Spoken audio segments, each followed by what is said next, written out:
C'est un joli compliment, mais merci de s'y connaître autant aussi, c'est plus agréable. Je vais commencer par une partie de l'histoire de la propriété et après on ira visiter le chai et puis on va aller jeter un œil aussi dans la vigne, c'est plus important, hein, c'est là que tout commence. Est-ce que vous avez visité d'autres châteaux déjà à Saint-Émilion ou est-ce qu'on est le premier? Non. Alors on a visité à Château-Canon ce matin. D'accord. Et de Balanderon, on a dû garder juste l'intérieur parce qu'il n'y avait pas de dame qui a organisé la visite. Ouais. Après on a dégusté à Nord-Boutique, d'accord. centre-ville, et c'est resté troisième. D'accord. Bon. Cheval Blanc en fait, on a trouvé des preuves déjà d'une présence de vignes ici au XVe siècle. En fait, il y avait une ferme qui appartenait au château Figeac. C'était une ferme, hein, donc il n'y avait pas que de la vigne aussi, il y avait de l'agriculture, de l'élevage.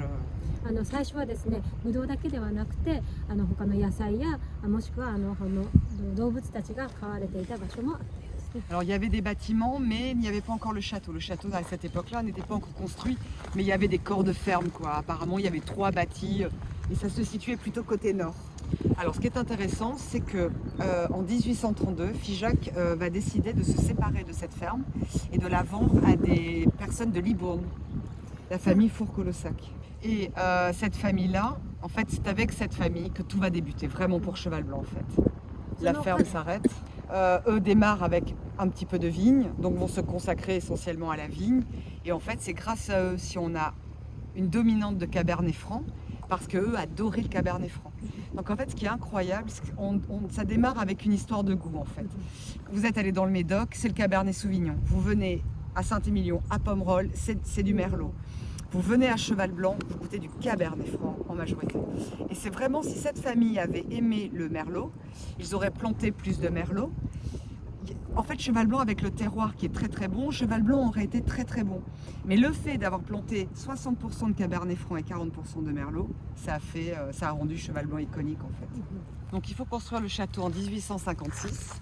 C'est une propriété de famille, donc ils y vivent, ils y travaillent, hein, puisqu'on est sur une propriété viticole, quoi. Et après, c'était vendu en quelle année? En 1998.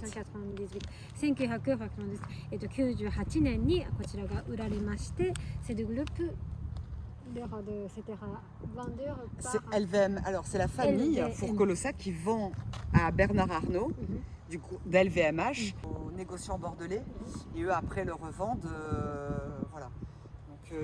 On a beaucoup de déjeuners de business et de dîners de business avec les négociants qui viennent avec les importateurs, qui viennent avec leurs clients. Mais il n'y a pas de no-tourisme, on n'a pas de circuit normalement no-touristique, on accueille des passionnés quand on peut le faire. Généralement on a beaucoup plus de monde, mais là c'était un peu plus calme donc je peux. Mais généralement il n'y a pas de no-tourisme parce qu'on a énormément de demandes de la part des négociants, quoi. Voilà. Alors on va s'avancer, je vais vous présenter le vignoble. On est vraiment sur le plateau de Pomerol, on n'est pas sur le plateau calcaire de Saint-Émilion. Donc dans le sol de Cheval Blanc, il y a beaucoup d'argile, beaucoup de graves, mais il n'y a pas de calcaire. Des sable aussi un petit peu? Alors on a oui, je vous montrerai, on a une bande de sable là-bas et on a d'ailleurs davantage de merlot sur les sables. C'est le merlot. C'est pas trop différent. C'est incroyable. En fait, nous on est quand même collé à Pomerol, donc Cheval Blanc est plus Pomerol que Saint-Émilion avec le calcaire. Mais il y a moins de merlot. Ah oui, exactement. Oui. Et puis là, c'est des merlots, mais avec le calcaire. Oui. C'est de Pomerol, c'est d'argile spéciale. Ah oui, de bleu, comme Pétrus, qui est que sur ce dôme d'argile bleue. Et nous, cette argile bleue, en fait, elle court sur le vignoble de Cheval Blanc. Je vous montrerai. En fait, Cheval Blanc partage l'argile bleue avec Pétrus et la grave avec Figeac, qui est très connu pour ses groupes de graves. Voilà. Alors, ils aimaient, ils ont vu les sols quand même, parce qu'ils avaient commencé à faire une grande politique de drainage. Déjà à l'époque, ils étaient un peu précurseurs, ils avaient commencé à drainer. Parce que vous voyez là, ça descend quand même, ça remonte sur Pomerol. Même chose ici, on remonte sur Figeac. Donc ils voyaient la qualité des sols quand même. Donc voilà, mais certainement qu'il y a eu des tests qui ont été faits, et puis en plus c'était un pari risqué, parce que le Cabernet Franc c'est fragile. Donc voilà, c'est fragile à... C'est pas très fort pour maladie, c'est ça, Eh ben, c'est sensible au froid, à l'humidité, au mildiou, à la chaleur aussi, c'est compliqué. とかいろいろなものに弱い品種なので、カベルネフランをこちらで育てるっていうのはリスクがあった決断だったと思います。 Donc ça, et puis donc en fait on a Pétrus, on a l'Évangile, la conseillante du château Certan. Donc c'est incroyable de toute façon parce qu'on est tous collés les uns aux autres et pourtant chacun produit un vin différent. Donc Cheval Blanc, c'est un grand vignoble d'aujourd'hui de 39 hectares d'un seul bloc.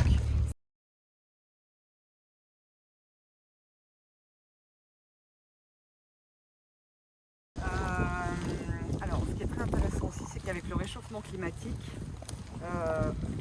c'est pour nous la chance qu'on a, c'est d'avoir autant de Cabernet Franc parce que c'est un cépage qui est plus tardif, donc qui va mûrir plus tardivement, et on a beaucoup de vieux Cabernet Franc. L'âge moyen de la vigne c'est 43 ans, et on a beaucoup d'argile, donc c'est un sol aussi qui va retenir l'eau.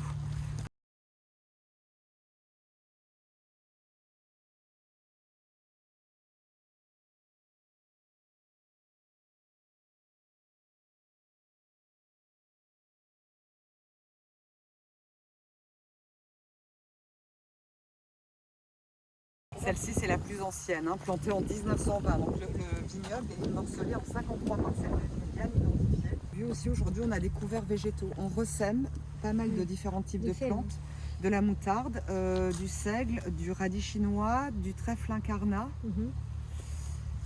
Non, parce qu'en fait le système racinaire va permettre de décompacter, d'aérer et de nourrir les sols en se décomposant. L'idée c'est de protéger les sols, d'avoir une couverture végétale aussi qui va conserver l'humidité pendant le printemps, pendant l'été, quand il fait chaud, et d'avoir des sols moins chauds. Donc aujourd'hui on a arrêté le labour des sols en fait, on ne laboure plus les sols à chaud. なので畑を耕すということをせずに雑草というかいろいろな植物を植えて、そのことによって土の中に空気を入れ込むという働きをしています。 Alors, on a une très grande qualité de Cabernet Franc parce que alors cette parcelle elle est atypique hein, parce qu'elle est très ancienne. Donc là on a 2 porte-greffes qui ont été plantés et l'autre après avec le petit ruban ça a été greffé.